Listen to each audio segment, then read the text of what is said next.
거룩하신 하나님 아버지, 은혜를 감사합니다. 오늘도 우리에게 허락하신 이 시간을 통하여 말씀 들으며 기도의 자리로 나가기 원합니다. 우리의 마음을 지키시고 온전히 아버지께 아뢰는 이 시간 되게 하옵소서. 예수님 이름으로 기도드립니다. 아멘. 찬송가 438장 하나님께 찬양드립니다. 내 영혼이 은총 입어 중한 죄짐 벗고 보니 슬픔 많은 이 세상도 천국으로 하하도다. 할렐루야 찬양하세. 내 모든 죄 사함받고 주 예수와 동행하리. 그 어디나 하늘나라. 주의 얼굴 뵙기 전에 멀리 뵈던 하늘나라. 내 마음속에 이루어지니 날로 날로 가깝도다. 할렐루야 찬양하세.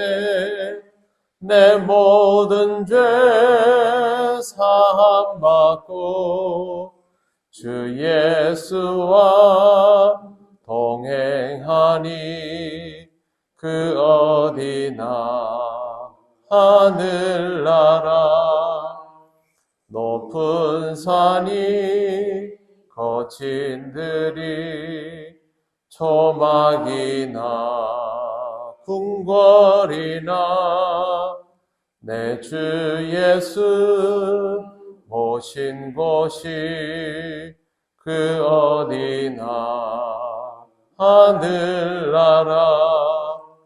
할렐루야 찬양하세. 내 모든 죄 사함받고 주 예수와 동행하니. 그 어디나 하늘나라. 아멘. 하나님 말씀 누가복음 8장 4절부터 8절까지입니다. 한 절씩 교독하겠습니다. 각 동네 사람들이 예수께로 나와 큰 무리를 이루니 예수께서 비유로 말씀하시되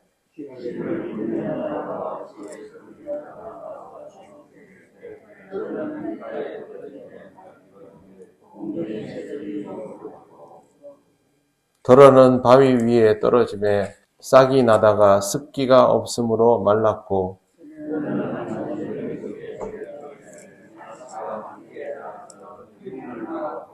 같이 읽겠습니다. 더러는 좋은 땅에 떨어짐에 나서 100배의 결실을 하였느니라. 이 말씀을 하시고 외치시되 들을 귀 있는 자는 들을지어다. 아멘. 각 동네 사람들이 예수님께 나와 말씀을 들으려 합니다. 이 상황에서 예수께서 비유를 드셨는데 우리가 아주 잘 알고 있는 씨 뿌리는 비유입니다.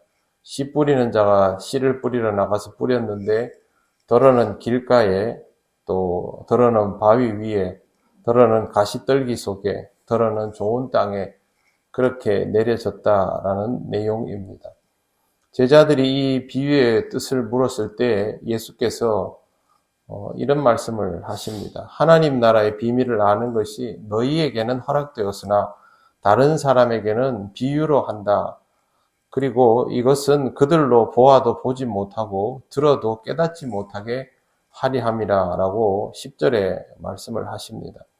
하나님 나라의 비밀을 아는 것이 제자들에게는 먼저 허락이 되었다라는 뜻으로 말씀을 주셨습니다.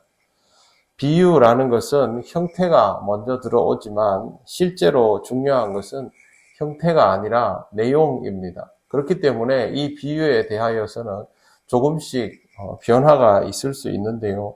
그래도 제자들에게는 의미가 고스란히 다 전달된다라는 것을 예수님께서 분명하게 알려주십니다. 특히 누가는 예수님의 의도를 아주 잘 전달하고 있습니다. 이 비유는 마태복음 13장에도 나오는데 아주 미묘한 차이가 있습니다. 가능하면 이 마태복음을 찾아보면 좋은데요. 한번 찾아보시겠습니까?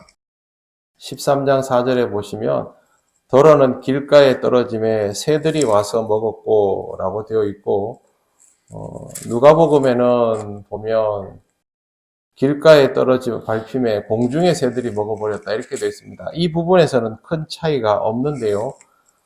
그 다음에 나오는 거 보시면 13장 5절에 더러는 흙이 얕은 돌밭에 떨어짐에 흙이 깊지 아니하므로 곧 싹이 나오나 해가 돋은 후에 타서 뿌리가 없으므로 말랐고라고 되어 있습니다. 근데 누가복음에는 뭐라고 되어 있나 하면 바위 위에 혹은 돌밭에 떨어진, 이것도 표현이 조금 다를 수 있지만 제일 중요한 것은요, 습기가 없으므로 말랐고입니다. 뿌리가 얕은 것과 습기가 없는 것의 차이가 무엇일까? 이 비유는 토양에 관한 비유입니다.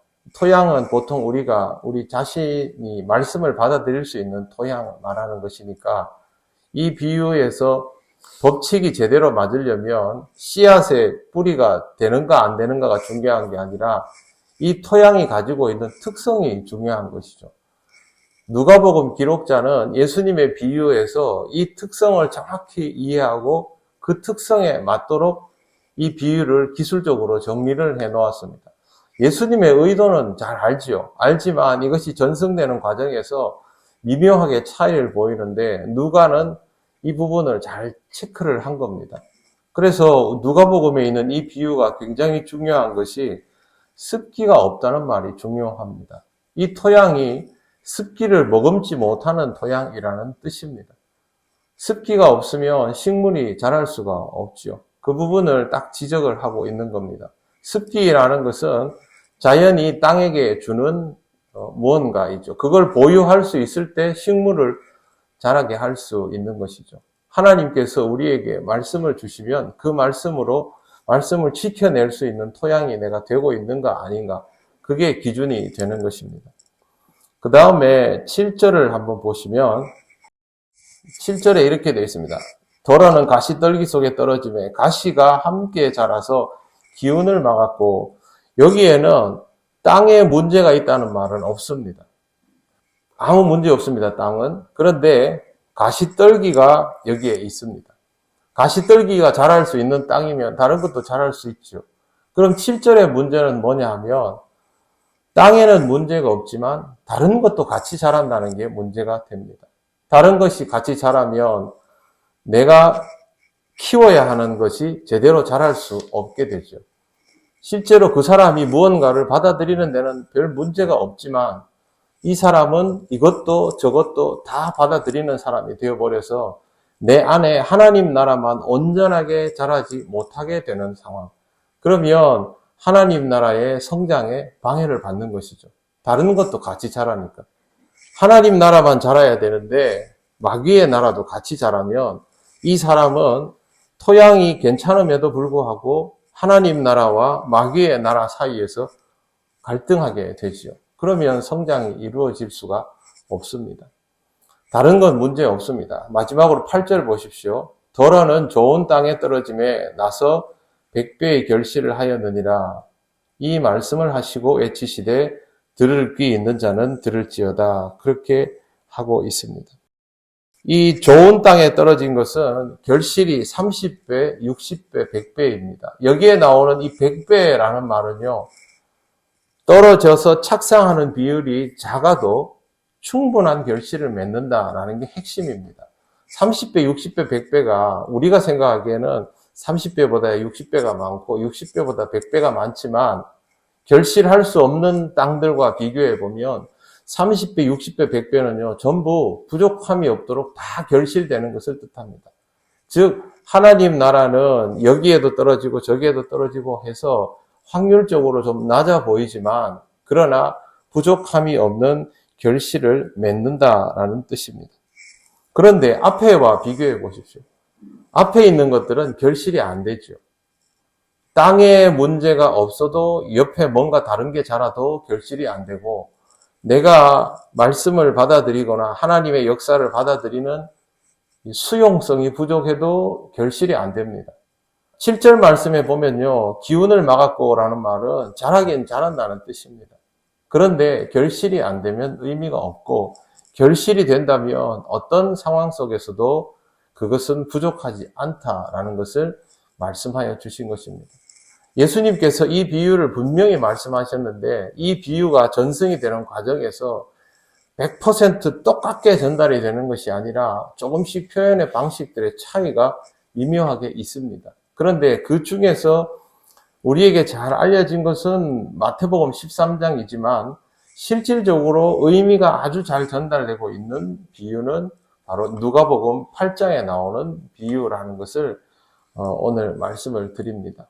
특히 이 8장을 통해서 차이들을 잘 구별해 보시고, 내가 하나님 앞에서 하나님 나라를 어떻게 품고 어떻게 키워나가는 사람이 되고 있는가라는 것을 묵상할 수 있다면 이 말씀의 의미를 충분히 새겨볼 수 있는 사람이 될 것입니다. 여러분 안에 온전히 하나님 나라만 자랄 수 있도록 여러분의 심령을 그렇게만 열어놓는다면 어떤 상황과 어려움 속에서도 하나님 나라는 기어이 성장하여 여러분 안에 아름다운 믿음의 결실을 맺게 될 것입니다. 이 말씀을 기억하며 오늘도 하나님 나라를 품고 살아가시기를 바랍니다. 기도드리겠습니다. 하나님 감사합니다. 우리 안에 하나님 나라를 심어주시고 자라게 하심을 감사합니다. 우리가 어떤 상태의 사람인지도 모를 때가 많지만 그럼에도 불구하고 하나님의 나라가 우리 안에 여전히 있음에 다른 것들이 자라지 않고 오직 하나님 나라가 자라며 아름다운 결실을 맺게 하는 삶이 되기를 원합니다. 성령님 우리를 지켜 주시옵소서. 오늘도 주 안에서 살기를 원하오며 예수님 이름으로 기도드립니다. 아멘. 하늘에 계신 우리 아버지, 아버지의 이름을 거룩하게 하시며 아버지의 나라가 오게 하시며 아버지의 뜻이 하늘에서와 같이 땅에서도 이루어지게 하소서. 오늘 우리에게 일용할 양식을 주시고 우리가 우리에게 잘못한 사람을 용서하여 준 것 같이 우리 죄를 용서하여 주시고 우리를 시험에 빠지지 않게 하시고 악에서 구하소서. 나라와 권능과 영광이 영원히 아버지의 것입니다. 아멘.